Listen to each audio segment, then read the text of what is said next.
La tortura se empleaba a los enemigos, herejes, brujas, o hasta los mismos presos. Los métodos de tortura son: el aplastacabezas.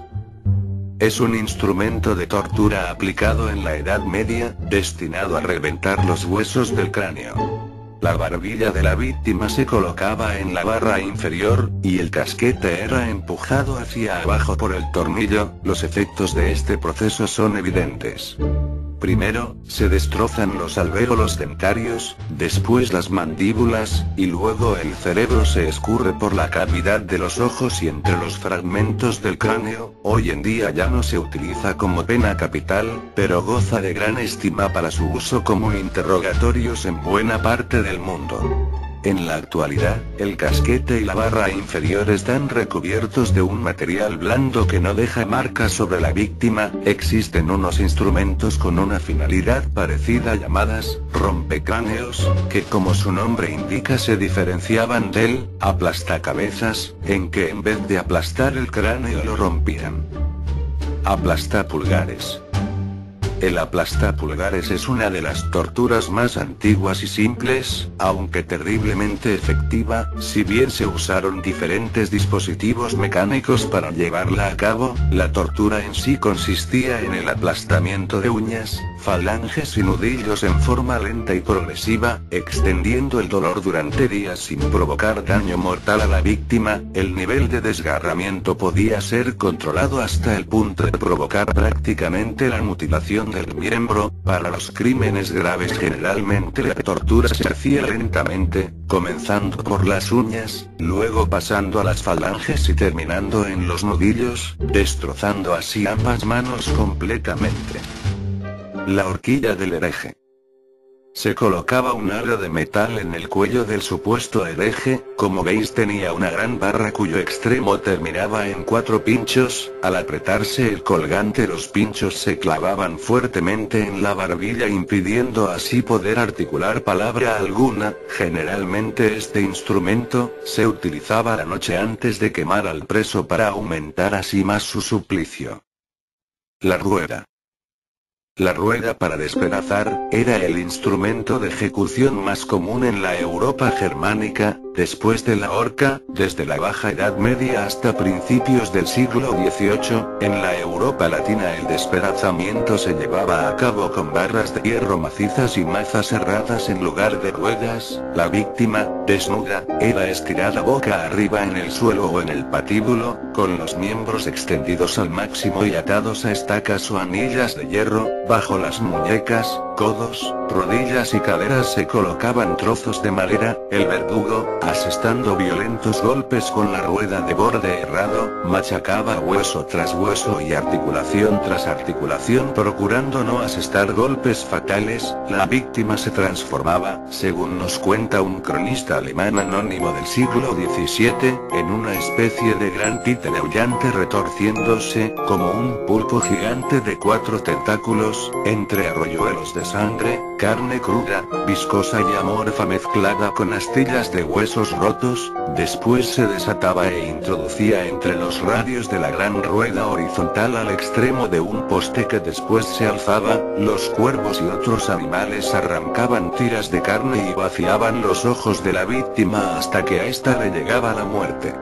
Como se ve, era una de las torturas más largas y agónica que se podía infligir. Junto con la hoguera y el descuartizamiento, este era uno de los espectáculos más populares de entre los muchos similares que tenían lugar en las plazas de Europa.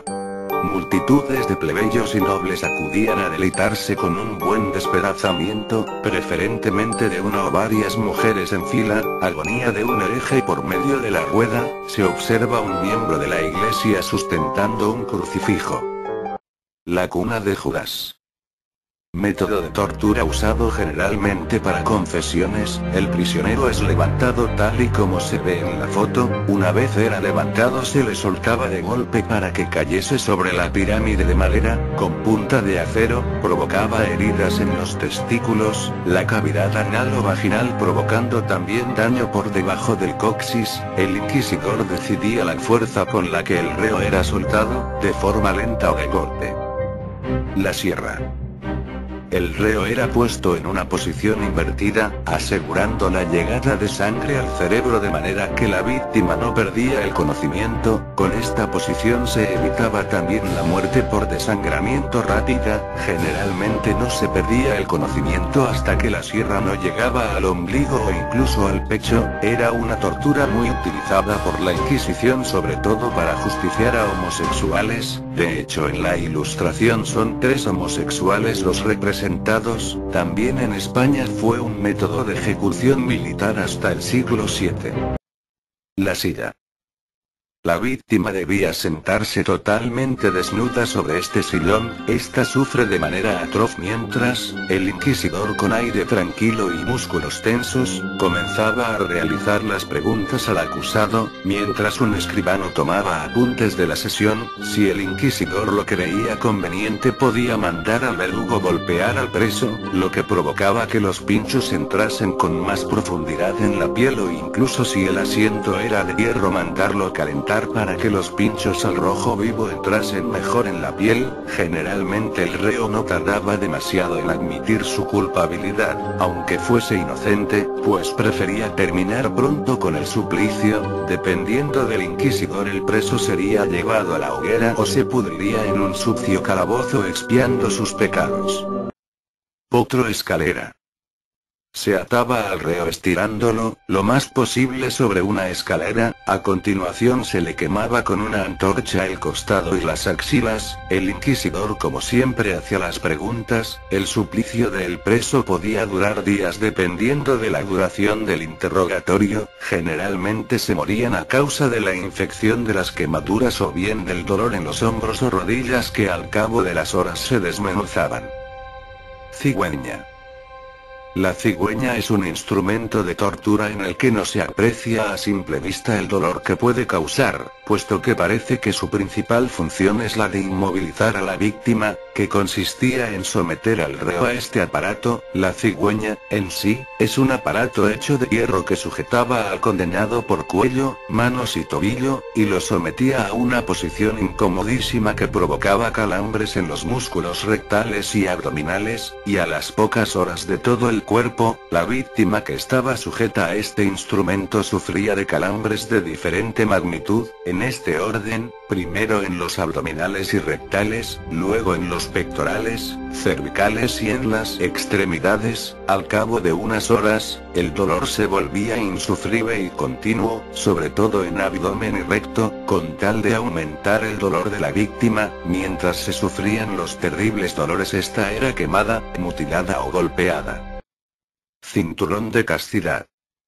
Un cinturón de castidad es un cinturón o braga de hierro, cerrable con llave, que supuestamente se obligaba a usar a algunas mujeres en la Edad Media para evitar las infidelidades o deslices sexuales. El objeto ganó popularidad en Inglaterra en el siglo XIX gracias a un libro cuyo contenido lo describía como una de las cosas más extraordinarias que los celos masculinos hayan realizado. El libro describe cómo el objeto era usado para asegurar la fidelidad de las damas que se quedaban solas en casa mientras los aguerridos maridos iban a luchar a las cruzadas. Esta es la opinión más habitual, aunque equivocada. El cinturón de castidad no puede ser usado más que durante unas horas, a lo más un par de días. De otra forma, la mujer que lo llevase moriría víctima de infecciones, abrasiones y laceraciones provocadas por el contacto con el metal.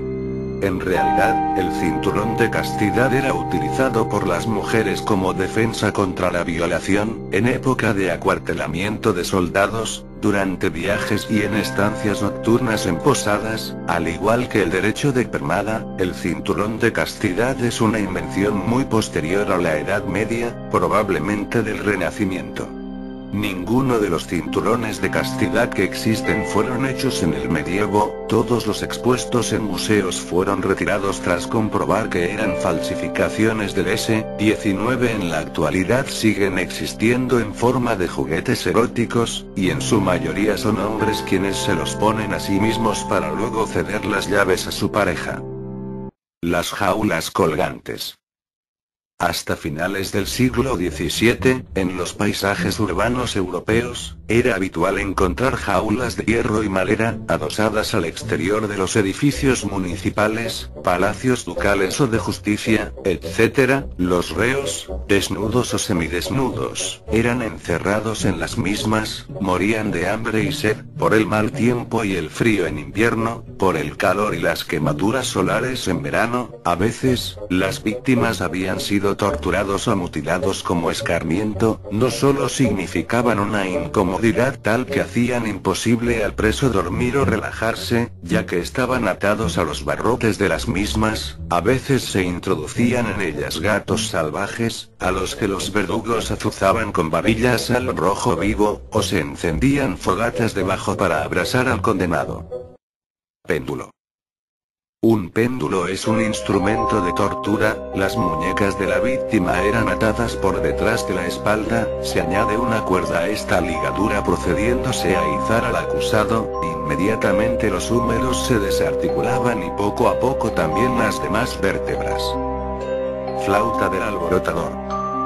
Posiblemente fabricada a base de madera, bronce o hierro, la flauta del alborotador era un instrumento de castigo por faltas menores, y solía ser usado delante la opinión pública. El collar se cerraba por detrás el cuello, y los dedos eran colocados entre las barras de hierro, que eran apretadas por el verdugo a voluntad, llegando a todo tipo de heridas en los dedos, hasta el aplastamiento de carne, huesos y articulaciones.